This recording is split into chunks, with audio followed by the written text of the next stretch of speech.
काम वासना से छूटना आसान है, क्योंकि काम वासना प्रकृति है। काम वासना के विपरीत, जो काम वासना के विरोध से बन गया, उससे छूटना मुश्किल पड़ेगा, क्योंकि वो प्रकृति से और एक कदम दूर निकल जाएगा। इसे हम 3 शब्दों में समझ लें। एक को मैं कहता हूं प्रकृति, जिसे हमने कुछ नहीं किया, जो हमें मिली है, द गिवन, जो हमें मिली है वो प्रकृति। अगर हम कुछ गलत करें तो जो हम कर लेंगे उसका नाम है विकृति, और अगर हम कुछ करें और ठीक करें तो जो होगा उसका नाम है संस्कृति।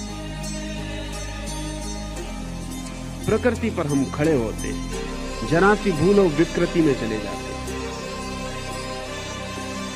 संस्कृति में जाना बड़ा कठिन है, क्योंकि संस्कृति में जाने के लिए विकृति से बचना पड़ेगा और प्रकृति के ऊपर उठना पड़ेगा। 2 बातें, विकृति से बचना पड़ेगा और प्रकृति के ऊपर उठना पड़ेगा। अगर किसी ने सिर्फ प्रकृति से लड़ने की कोशिश की तो विकृति में गिर जाएगा, और विकृति संस्कृति से और एक कदम दूर है। प्रकृति उतनी दूर नहीं, प्रकृति मध्य में खड़ी है। विकृति और आप हट गए, प्रकृति से भी दूर हट गए। इसलिए तो पशुओं में ऐसी विकृतियां नहीं दिखाई पड़ती जैसी मनुष्यों में दिखाई पड़ती हैं, क्योंकि पशु प्रकृति से नहीं लड़ते, इसलिए विकृति नहीं दिखाई पड़ती।